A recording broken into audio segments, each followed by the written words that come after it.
안녕하세요 여러분. 오늘은 세계문화유산 산사에 대한 이야기를 할 거예요. 세계문화유산 하면 여러분 어떤 것들이 떠오르세요? 중국의 만리장성, 이탈리아의 피사의 사탑, 이집트의 피라미드 등이 떠오르시죠? 이런 문화유산들은 누구나 다 세계적으로 봤을 때도 중요하다고 인지하는 문화유산이에요. 자, 그렇다면 우리나라의 세계문화유산은 어떤 것들이 있을까요? 여러분 머릿속에 얼핏 떠오르는 많은 문화유산들이 있을 거예요. 불국사도 있을 거고 석굴암도 있을 거고 수원 화성이라든지 이런 것들이 있겠죠. 자, 그런데 제가 여러분한테 좀 어려운 질문 한번 드려볼게요. 우리나라 세계문화유산은 몇 개 있다라고 생각하세요? 우리나라 세계문화유산의 개수를 아시는 분은 정말로 문화유산에 대한 관심이 많으시거나 아니면 저처럼 문화재 또는 역사학을 강의하시는 선생님일 거예요. 자, 우리나라 세계문화유산 개수를 알기 위해서는 기본적으로 우리나라 세계문화유산이 언제 등재되기 시작됐는지에 대한 부분을 먼저 알아야 돼요. 우리나라 세계문화유산의 등재는 1995년도 종묘부터 시작되기 시작했고 같은 해 종묘와 그리고 난 다음에 불국사, 석굴암, 해인사, 장경, 판전까지 3건이 먼저 등재가 됐어요. 대부분 해인사 하면 해인사 팔만대장경이 유명하기 때문에요. 팔만대장경이 먼저 세계문화유산이 됐다라고 생각하실 수 있는데요. 팔만대장경이 아니라 팔만대장경을 보관했던 판전이 세계문화유산으로 먼저 등재가 됐어요. 오늘 강의 주제가 되는 산사는 2018년도에 세계문화유산으로 등재가 됐고요. 이게 우리나라 세계문화유산 중에서는 13번째로 등재가 된 문화유산입니다. 그리고 14번째가 바로 서원이고요. 그리고 작년에는 갯벌이 세계문화유산 됐죠. 그래서 총 우리나라는 15건의 세계문화유산을 가지고 있어요. 그런데 이 15건 이외에도 지금까지 제가 앞에서 설명드린 부분은 형태가 있는 유형에 대한 부분을 설명을 드렸고요. 형태가 없는 문화유적에 대해서는 또 별도로 무형 문화유산이라고 등재를 따로 해주거든요. 이런 문화유산도 저희는 많이 가지고 있어요. 강강수월래라든지 농악이라든지 이런 것들에 대해서는 약 21건을 별도로 이제 등재시켜 놨고요. 그리고 또 기록유산은 또 별도거든요. 그래서 기록문유산에 해당되는 건 조선왕조실록이라든지 이런 게 해당이 되겠죠. 그래서 세계문화유산 15건, 그리고 무형유산 21건, 그리고 기록유산 16건을 포함해서 총 52건의 세계문화유산을 가진 나라예요. 그러면 전 세계에 엄청나게 많은 나라가 있죠. 약 200여 개국의 나라들이 있는데 이 많은 나라 중에서 세계문화유산을 50건쯤 가지고 있는 나라는 세계문화유산을 많이 가지고 있는 나라일까요? 아니면 세계문화유산을 적게 가지고 있는 나라일까요? 우리가 세계문화유산 순위로 따지면 약 20위권 정도에 들어가거든요.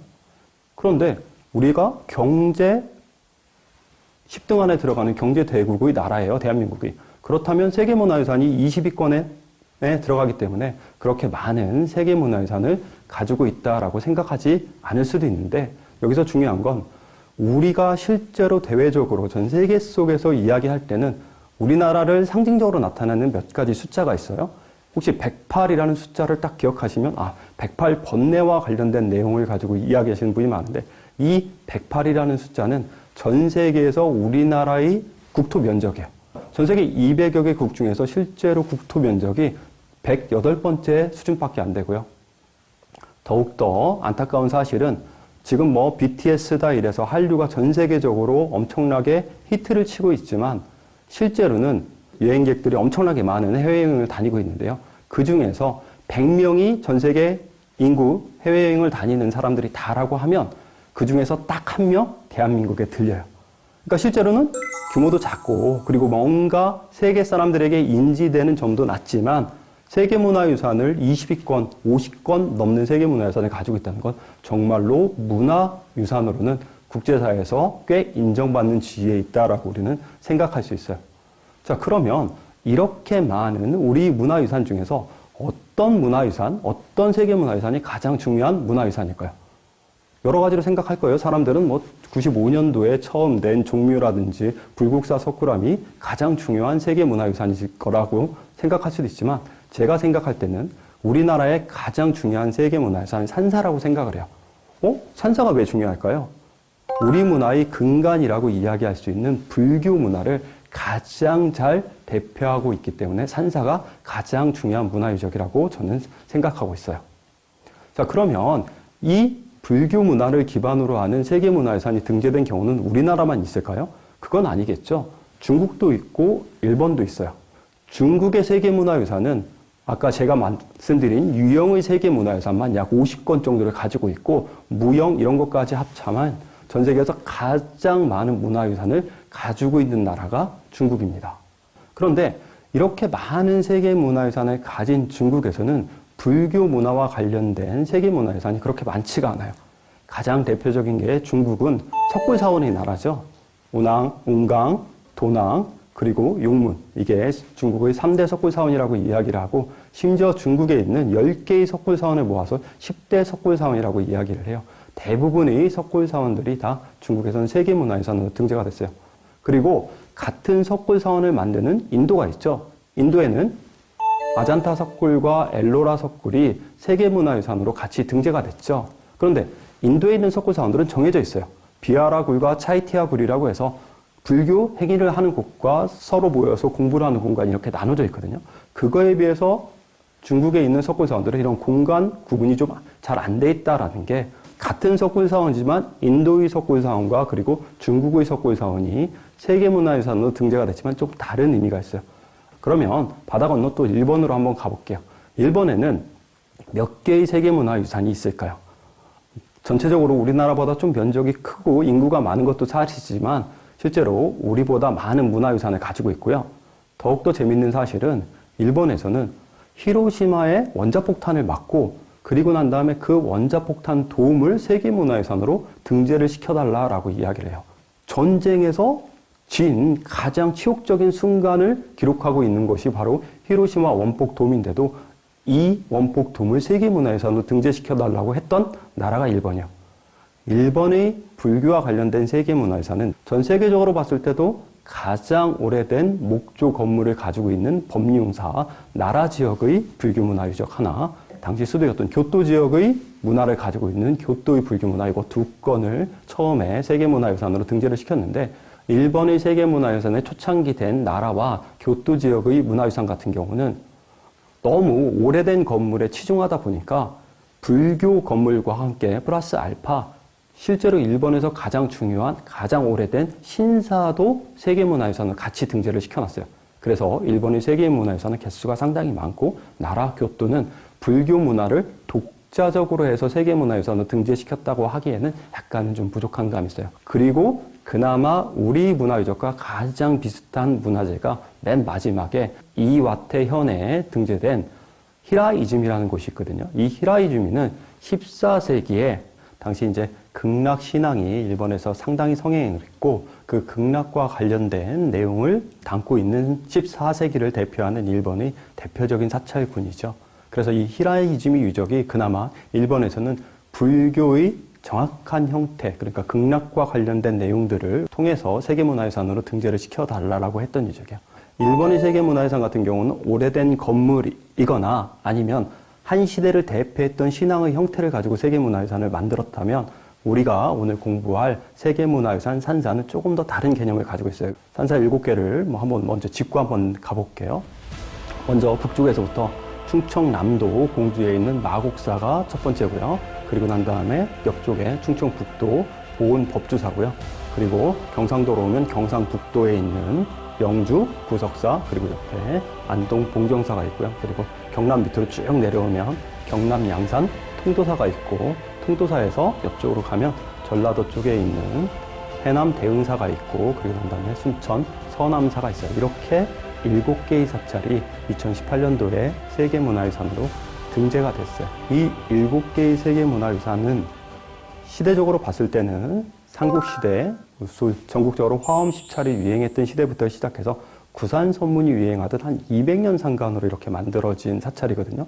그리고 이 사찰이 만들어진 이후 무수히 많은 중건과 중수를 통해서 고려와 조선을 지나서 오늘날까지 우리 곁에 있고 그리고 불교문화의 원형이 되는 강원, 유런, 승원을 독자적으로 다 각각 가람 안에 가지고 있다라는 게 가장 큰 특징으로 인정받았고 세계 사람들한테 불교 문화를 이해하기 위해서는 우리나라 한국의 산지사찰 승원에 가봐야 되겠구나라는 의미를 부여받게 됐어요.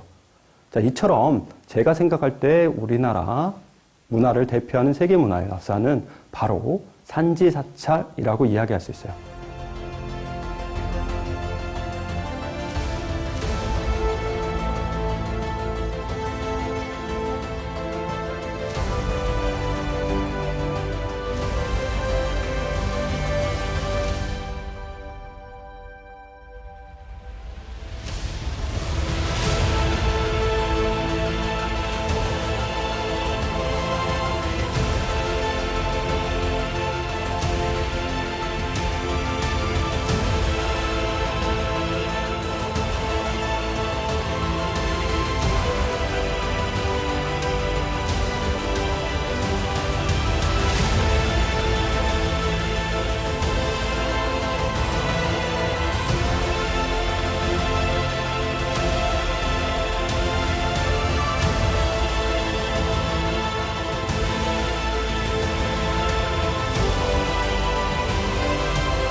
그러면 본격적으로 이 산지사찰 세계문화유산 승원을 우리가 좀 구체적으로 좀 살펴보도록 할 거예요. 한 3가지 정도를 살펴볼 건데 7개의 각각 사찰들을 별도로 이렇게 살펴보기에는 시간이 조금 부족해서 각각 어떠한 특징들을 가지고 있는지 좀 뭉텅거려서 제가 설명을 좀 드려보도록 할게요. 무엇보다 각각의 7개의 사찰은 각각 다른 종파적 특징을 가지고 있다는 게 가장 큰 특징이에요.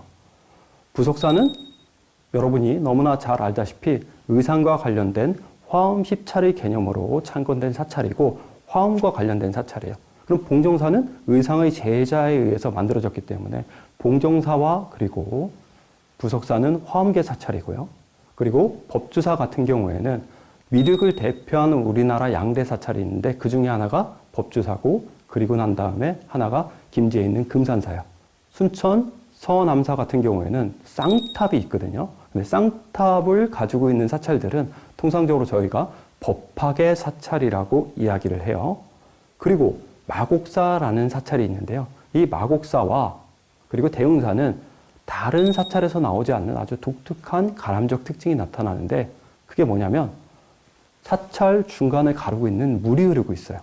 그런데 사찰 한복판에 물이 이렇게 지나가면 가람이 양분되기 때문에 상당히 가람 배치를 하기에 어려운 부분이 있어요.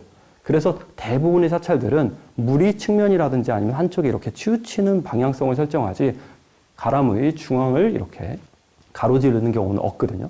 근데 마곡사가 그렇고 대흥사가 가람을 좀 나눠서 마곡사 같은 경우는 북원과 남원이라고 이야기를 하고 대흥사 같은 경우는 동원과 서원이라고 이야기해서 계곡을 중심으로 했을 때 조금 가람이 좀 나눠지고 있어.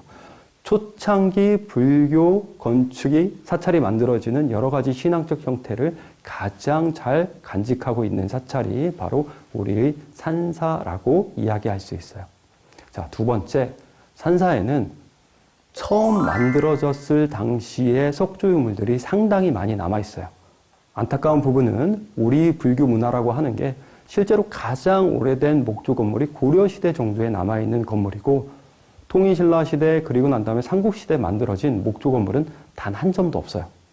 그래서 각 사찰에서 초창기의 사찰과 관련해서 남아있는 유물들은 대부분 석조 유물들을 많이 가지고 있는데 우리가 세계문화유산 산사로 지정된 각 사찰에 초창기 석조 문화재들을 상당히 많이 가지고 있죠. 가장 대표적으로 시대가 올라가는 게 양산 통도사에 있는 바로 금강계단이라고 하는 거예요. 금강계단은 잘 알다시피 스님들에게 계를 수여하는 곳이에요. 그런데 계단은 중국에도 있고 우리나라에도 있고 일본에도 각각 있지만 계단의 원형을 가장 잘 간직하고 있는 게 바로 우리나라 통도사에 있는 금강계단이에요. 이 통도사를 자장율사가 창건했다라는 사실은 잘 알고 계실 거고요. 당시 중국에서 계단신앙이 상당히 유행했고 그 계단신앙을 바로 통도사에서 받아들여서 만들어내는데요. 통도사 금강계단의 가장 큰 특징은 계단이 2층으로 이루어져 있다는 점, 그리고 계단 주변에 각각의 신장상들을 배치하고 있다는 점이에요. 이렇게 2층의 기단으로 이루어진 계단은 중국에도 있고 일본에도 있지만 계단 주변에 신장상들을 배치하고 있는 계단은 통도사에만 나타나는 아주 독특한 특징 중에 하나고, 계단과 관련해서는 중국에 남아있는 계단 중에서는 뭐 시기가 올라가는 계단이 없기 때문에 당시 도선이라는 스님이 만들어 놓은 계단 도경이라는, 계단을 만들 때 어떻게 만들어야 되고 그림을 좀 이렇게 남겨놨거든요. 그걸 계단 도경이라고 이야기를 하는데, 이 계단 도경의 모습을 가장 현실적으로 잘 반영한 게 통도사에 있는 바로 금강계단이에요.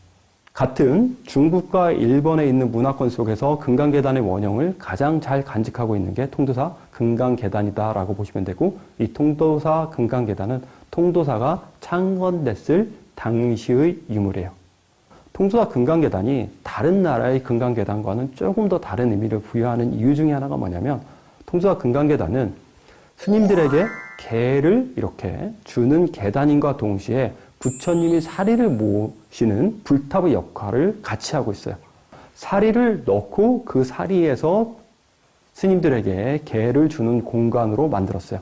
이런 사례는 전 세계적으로 봐도 통도사가 상당히 유일할 정도로 중요한 의미가 있다라고 보시면 되고, 우리나라 스님들 중에서도 통도사에서 계를 받는 게 가장 이렇게 뜻깊다라고 생각하시는 분도 꽤 많이 계세요.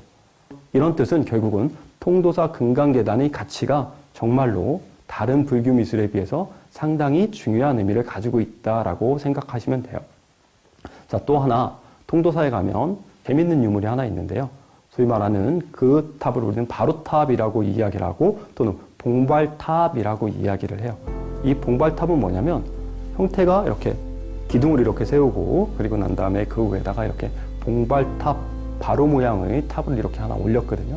그래서 이거를 봉발탑이라고 우리는 이야기해요. 자, 그러면 바로 봉발탑은 어떤 의미가 있을까요? 불교에서는 이 바로라는 게 상당히 중요한 의미가 있고, 그리고 바로를 형상으로 남긴 유물은 전국적으로 봤을 때도 이제 법주사에서 조금 비슷한 유물이 있긴 하지만, 봉발탑이 거의 유일무이한 사례라고 기존 연구를 통해서 밝혀졌어요. 자, 이 봉발탑 그리고 바로에 대한 얘기는 제가 법주사 얘기랑 같이 한번 드려보도록 할게요. 자, 그러면 법주사로 한번 넘어가 볼게요. 이 법주사는 많은 다양한 초창기 석조 유물들을 가지고 있어요. 그 중에서 가장 중요한 유물은 아까 이제 제가 통도사에서 봉발탑을 가지고 있다라고 했는데, 법주사도 좀 비슷한 유물 하나 가지고 있는데, 우리는 통상 그 보살을 희견보살이라고 이야기를 해요. 법주사에 가시면 법주사에서 뭔가 무거운 짐을 이렇게 지고 계시는 보살이 있는데, 그분을 우리가 통상적으로 희견보살이라고 이야기를 해요. 희견보살은 누구냐면, 석가모니가 돌아가시고 난 다음에 56억 7천만 년 후에 이 땅에 미륵이라는 분이 이렇게 오시게 되고, 미륵이라는 분이 오셨을 때 미륵에게 부처님의 가사와 바로를 이렇게 전달해주는 역할을 하는 보살이 가섭존자라는 분이 이렇게 전해줘요. 희견보살상을 가섭존자로 보시는 분도 있고, 그리고 머리에 뭔가 무거운 걸 쥐고 있다라고 이야기를 했을 때 그게 아마도 바로의 모습을 표현했다라고 설명하시는 분도 계세요. 희견보살로 보는 이유는 다른 게 아니라, 희견보살이란 분이 아미타불에게 서원할 때 뭐라고 이야기를 하시냐면, 내가 무거운 향로를 쥐고 끝까지 부처님을 깨달음에 정진하겠다라는 이야기를 하세요. 그래서 그 외에 있는 그거를 바로로 보면 가섭불로 설명하고 계시고, 또 그 외에 있는 동그란 원형을 향로로 보면 아마 그게 희견보살일 것이다 라고 이렇게 설명하는 분도 계세요. 최근에 연구에 따르면 그게 부처님이 가섭도 아니고 희견보살도 아니고 아마도 곤윤로라는 상일 것이다 라고 이야기하는 분도 계세요. 곤윤로가 뭘까요? 중국의 남쪽 지방에 있는 노회를 우리가 곤윤로라고 이야기를 하는데, 당시에 이제 중국이라는 나라가 엄청나게 발전을 했다 보니까 전 세계적으로 꽤 많은 사람들이 당나라의 황제를 이렇게 친견하러 가요. 그때 당나라의 황제를 친견하면 그냥 만나달라고 하면 좀 만날 수가 없으니까 대부분의 사신들이 좀 많은 유물들, 많은 보물들을 이렇게 머리에 이고 가는데, 그때 짐을 정말 잘 날라줬던 노예 중에 하나가 바로 곤윤로라고 이야기를 해요. 그 곤윤로의 형상이 지금 남아있는 것이다 라고 이렇게 추정하시는 분도 계세요. 무엇보다 중요한 건 희견보살이 됐든 뭐 가섭존자가 됐든 아니면 이걸 곤윤로로 보든 간에 중요한 거는 대부분 고대에 남아있는 불상 위주의 상들만 남아있지 뭔가 다른 상들이 잘 남아있지 않은 상황에서 희경보살, 가섭불존자라고 해석을 한다면 정말 고대에 남아있지 않은 불보살과 그리고 기타 우리 불교 미술을 새롭게 좀 다양하게 해석할 수 있는 아주 중요한 존상이 한 분 남아 계세요. 우리가 세계문화유산으로 등재된 사찰의 석조미술을 살펴보는 이유는 고대 가람의 흔적을 실제로는 목조 건물이라든지 가람 배치를 통해서 좀 확인하면 좋겠지만 현재 우리 산사에는 고대 사찰의 흔적을 확인할 수 있는 게 지금 앞쪽에서 설명드리고 있는 석조미술과 관련한 내용이 유일한 사례이기 때문에 조금 더 집중적으로 살펴보고 있는 거예요. 그러면 마곡사까지 우리가 고대 석조미술에 대한 부분을 조금 더 살펴보고 본격적으로 건축에 대한 이야기를 하도록 하겠어요. 마곡사에서 시대가 가장 올라가는 석탑은 5층으로 된 석탑이에요. 통상적으로 통일신라 시대 석탑 같은 경우는 3층 이런 석탑들이 많고 고려 시대에는 5층, 7층으로 구성된 석탑들을 많이 만들어요. 마곡사에 있는 석탑은 5층 석탑인데 생김새 자체가 다른 일반 석탑과 너무도 다르기 때문에 여러 가지 의견들이 있어요. 가장 특징적인 부분은 마곡사는 다른 석탑과 다르게 상륜부에 소위 말하는 남악의 석탑의 형상을 한 풍마동이라는 주석으로 된 이렇게 유물이 하나 올라가 있어요. 이런 것들은 전국 어디에도 없는 유일하게 5층 석탑에만 있는 모습이에요. 지금까지 우리가 고대 산사의 모습을 살필 수 있는 석조물에 대해서 살펴봤고 지금부터는 본격적으로 건축을 통해서 어떠한 산사의 특징이 있는지에 대해서 조금 더 깊게 살펴보도록 할게요.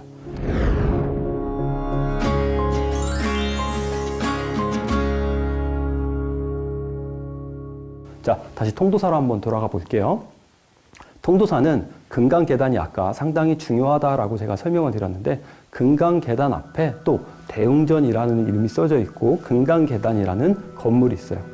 이 건물은 조선 중기 정도에 한 1630년 정도에 만들어진 건물로 추정되고 있는데 현재 이 건물에서는 상량문이 출토가 되지 않아서 별도로 정확하게 어느 시기에 만들었는지에 대해서는 확정적으로 이야기를 할 수 없지만 임진왜란 이후에 통도사가 중수되는 과정에서 가장 먼저 만들어진 건물은 틀림없어요. 자, 이 건물의 가장 큰 특징은 뭐냐면 통상적으로 불전하면 건물 안에 부처님을 모시는 게 통상적인 특징이지만 이 통도사 금강계단이라는 건물은 실제로 부처님 자리에 부처님이 없고 그냥 이렇게 불단만 모셔놨어요.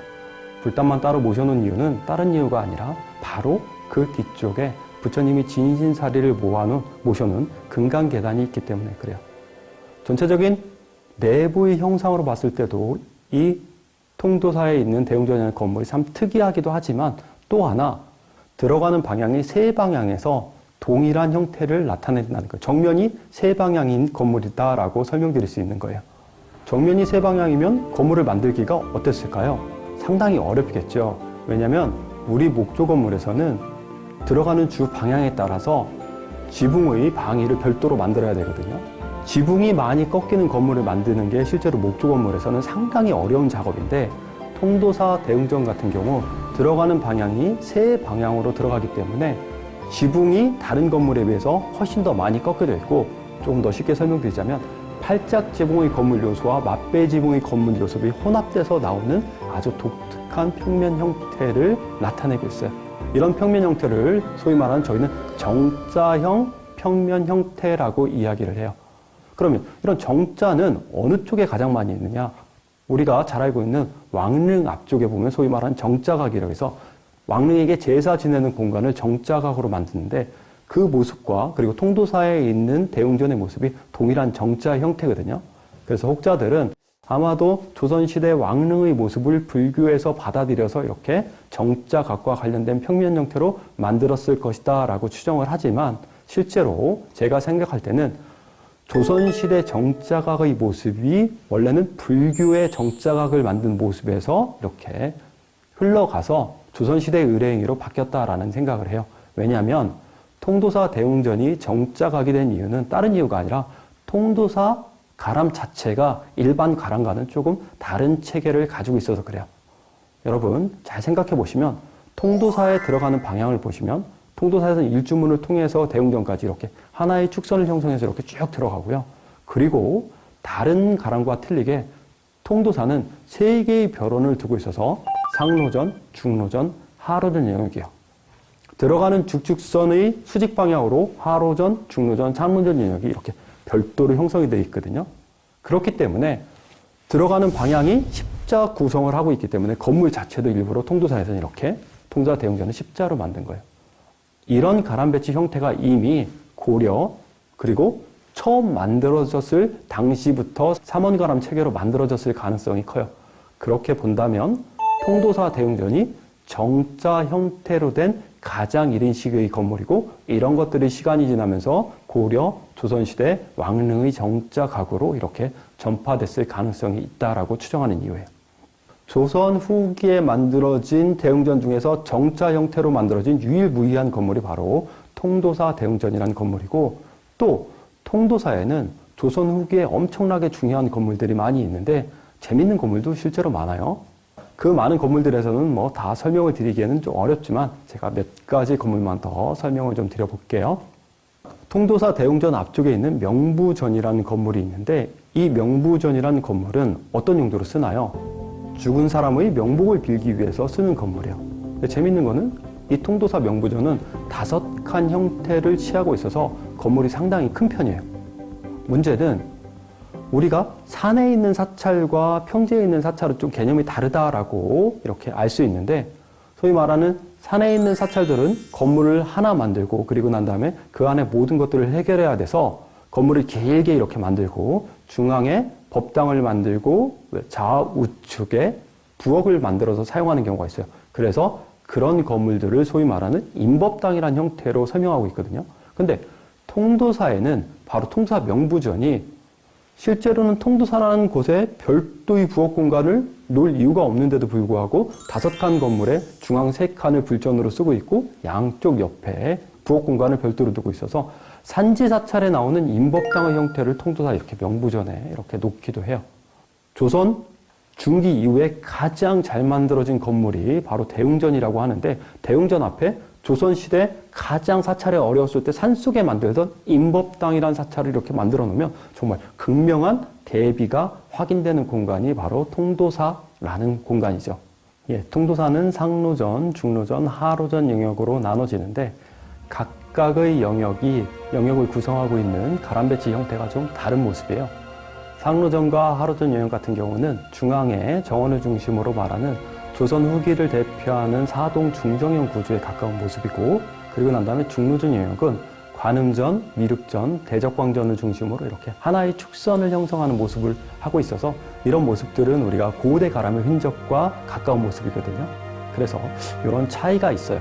중로전을 구성하고 있는 가장 중앙에는 맨 앞쪽에는 관음전이 있고 관음전 뒤에 미륵전이 있고 미륵전 뒤에 대적광전이 있는 이런 형태 그리고 관음전이 석탑 위치에 관음전이 있거든요. 여기서 재밌는 포인트는 관음전이 석탑 위치에 있으면서 전체적인 형태가 1대1의 비율을 나타내고 있다는 거예요. 1대1의 비율을 유지하고 있고 그리고 우효가 가능한 형태로 만들었다는 건 관음전이 중로전에서는 고대 석탑의 역할을 관음전이 하고 있다라고 보시면 돼요.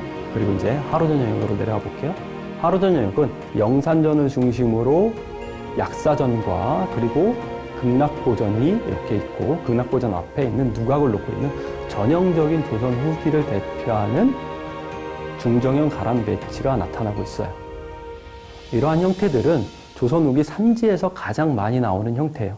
그러니까 통도사의 전체적인 가람 배치라든지 건축적 특징들을 이렇게 면밀히 살펴보면 고대 가람의 흔적, 일축을 중심으로 가는 중로전 영역과 그리고 통도사 금강계단을 중심으로 한 일주문부터 시작해서 쭉 이렇게 일자로 가는 영역성을 가지고 있는 이런 모습들은 고대부터 통도사에서 내려오는 전형적인 모습이고 또 상로전, 중로전, 하로전 영역으로 나눠지면서 각각 영역성을 가지고 가는 이런 모습들은 고대 그리고 난 다음에 고려 그리고 조선시대까지 오면서 꾸준한 전통성을 가지고 내려오는 그러니까 고대부터 현재까지 내려오는 아주 오랜 시간 동안 형성된 우리나라의 가장 대표적이고 복잡한 가람 배치 체계를 가지고 있는 사찰이 통도사였다라고 생각하시면 돼요. 통도사는 정말로 우리 불교 역사에서 가장 중요한 사찰이에요. 제 생각 같아서는 통도사 하나만 세계문화유산으로 등재를 시켜도 충분했겠다라는 생각이 들기도 해요. 자, 그러면 다음으로는 우리가 저쪽 서남사 쪽으로 한번 내려가 보도록 할게요.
자, 서남사 같은 경우는 우리가 통상적으로 대부분 앞쪽에서 설명한 사찰들 대부분 조계종과 관련된 사찰인데 본살이라고 이야기를 하는 곳이고 일반인들한테는 조금은 알려지지 않은 사찰 중에 하나죠.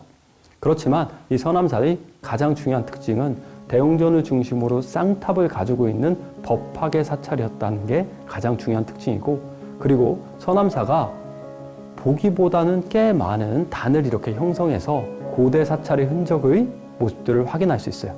서남사에는 약 20여 개 이상의 건물이 있기 때문에 각각의 건물들이 다 중요한 특징이 있겠지만 그 중에서 가장 중요한 특징은 관음전이라는 정각이에요. 아까 통도사에서 이야기했던 통도사 대웅전처럼 정자형으로 된 유일한 형태예요. 서남사에 있는 원통전에 들어가 보면 원통전을 중심으로 정자형은 곧 우효와 관련된 정각이기 때문에 중앙에 부처님은 관음보살을 모시고 관음보살을 모시고 사방을 이렇게 두루 돌아다닐 수 있게 우유를 할 수 있는 충분한 시스템을 만들고 있어요. 서남사에 대한 얘기는 이 정도에서 좀 정리를 하도록 하고요. 그리고 다음으로 좀 법주사 정도로 좀 다시 한번 넘어가 볼게요. 법주사는 조선 후기를 대표하는 가장 큰 사찰이었다라고 생각하시면 돼요. 우리가 통상적으로 고려 시대까지만 하더라도 불교를 기반으로 해서 만들어진 사회였기 때문에 불사를 하면서 엄청나게 많은 지원들을 받아요. 그거에 비해서 상대적으로 조선 후기는 사찰에서 자체적으로 모든 것들을 다 충당해야 되기 때문에 불사를 할 때 뭔가 큰 그림을 그려서 불사하기가 어려운 부분이 있어요. 그런데 그거에 비해서 법주사는 조선 후기 임진왜란 이후에 뭔가 하나의 플랜을 가지고 만든 대형 조선 후기를 대표하는 가장 중심의 사찰이고, 조금 더 나아가면 이거는 왕실의 적극적인 지지 하에서 만들어진 사찰이라는 사실을 우리가 가람을 통해서 미루어 짐작할 수 있어요. 조선시대는 유교를 숭상하고 불교를 배척했던 시대였기 때문에 사찰을 전폭적으로 왕실에서 지원하기가 어려운 구조였죠. 조선시대에 사찰이 전폭적인 지지하에서 만든 곳은 양주에 있는 회암사지 정도가 조선 초기 이성계의 전폭적인 지원으로 만들었어요. 그런데 그게 이제 임진왜란이라든지 이런 전쟁을 통해서 현재는 그 터만 남아있지만 엄청나게 넓은 터가 남아있어요. 그 터 이외에 조선 후기의 왕실 발원 사찰이라고 할 수 있는 경기도 지역의 사찰들이 있지만 이 사찰도 규모가 상당히 적은 편이에요. 그거에 비해서 이 법주사라는 사찰은 어마어마하게 넓은 규모와 스케일을 자랑하죠. 조선 후기에 만들어지는 일반 불전에 비해서 건물 크기가 2배 정도 크고요. 그리고 그 덕분에 중앙에 있는 5층 목탑이 정말 더 빛나게 되는 거예요.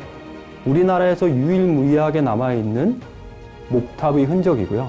우리나라 목탑은 고대부터 황룡사라든지 미륵사에서 상당히 많은 목탑을 만들었다라는 관련 기록이 전해지지만 실제로 현존하는 목탑은 존재하지 않아요.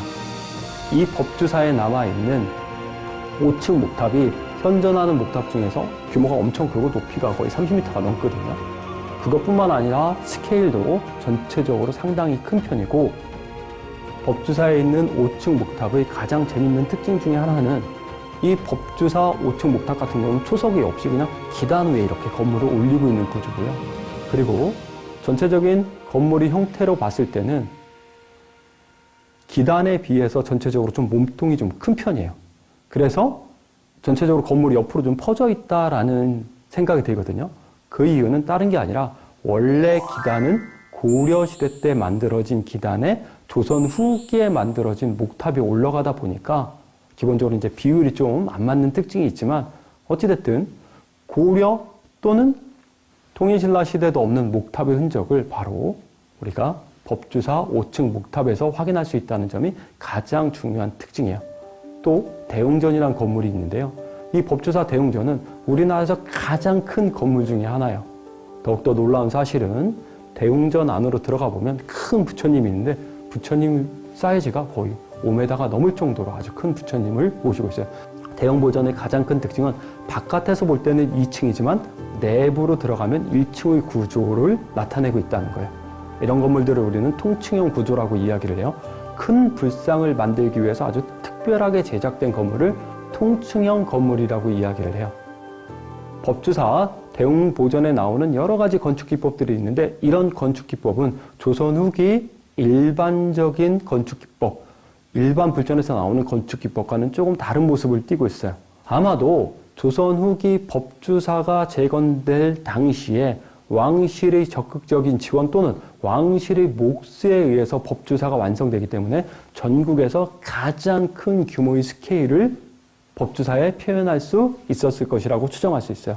이처럼 법주사는 조선 후기 사찰을, 가람배치의 사찰을 이야기할 때 왕실과 직접적인 연관을 이야기할 수 있는 아주 중요한 가람배치 또는 가람의 스케일을 나타내고 있다는 게 아주 중요한 특징 중에 하나예요. 자, 다음은 공주 마곡사로 한번 가볼게요.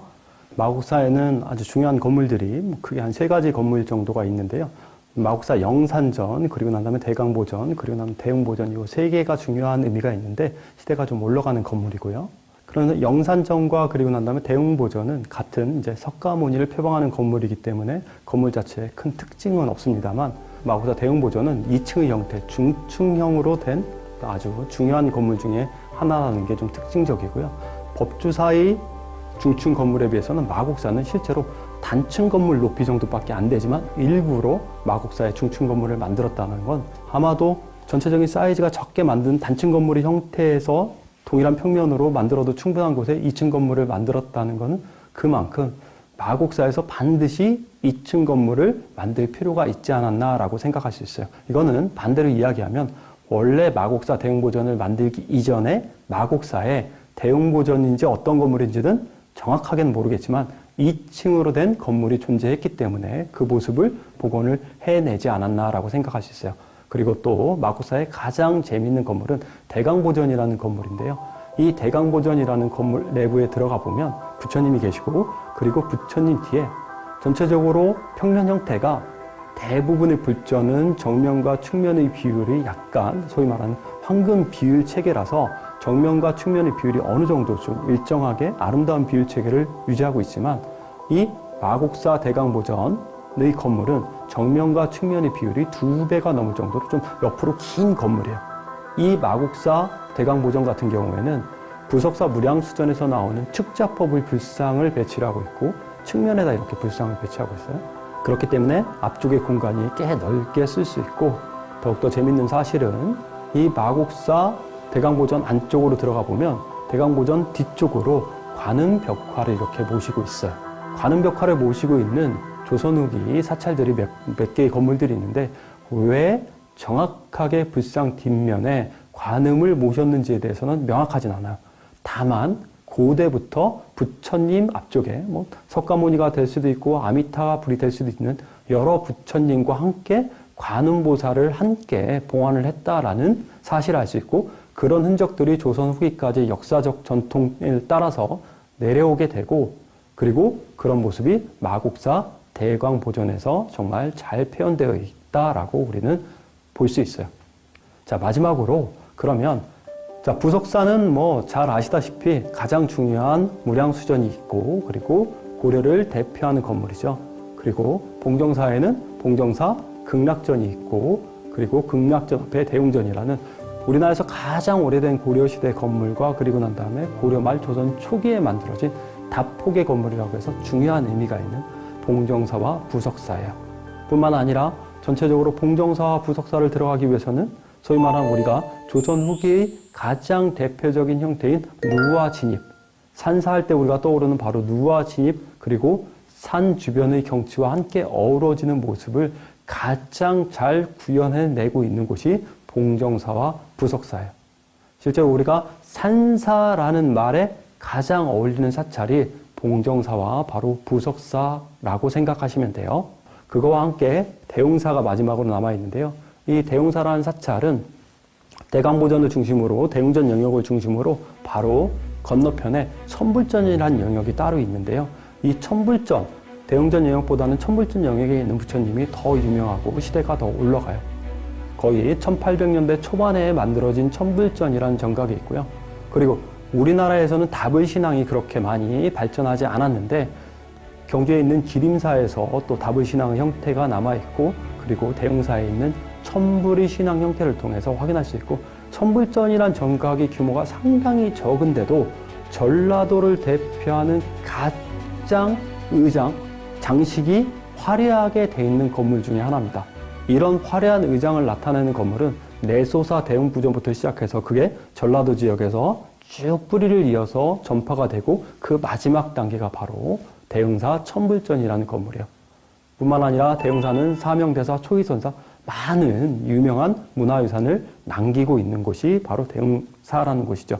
그리고 대웅사의 가장 큰 가치를 나타내는 것 중에 하나가 대웅사 이제 북미르감이라고 하는 마애불이 아주 시기가 올라가는 좋은 마애불이 하나 있죠. 지금까지 설명한 우리나라의 산사에는 고대부터 시작해서 산사가 처음 만들어지는 통상 7세기에서 9세기 정도 스타트를 끊어서 고려, 조선시대까지 내려오는 많은 문화유산들을 간직하고 있고 때에 따라서는 사찰이 완전히 다 없어지는 피해를 입기도 해요. 하지만 그런 피해 현상들을 끝까지 극복하고 거의 1000년 이상의 긴 역사를 자랑하는 우리 산사기 때문에 수십 번 이상의 중검과 중수 과정을 걸쳐서 오늘날까지 전해지고 있어요. 이상으로 오늘 강의를 좀 마치도록 할 거고요. 나머지 새로운 사실들, 산사와 관련된 사실들을 한번 현장에 가셔서 산사가 있는 전국의 많은 곳들을 좀 두루두루 탐방을 하면서 산사의 모습이 어떤 모습이었는지 한번 느껴보는 것도 정말 이 강의를 통해서 제가 여러분에게 하고 싶은 이야기가 될 겁니다. 오늘 고생하셨습니다. 감사합니다.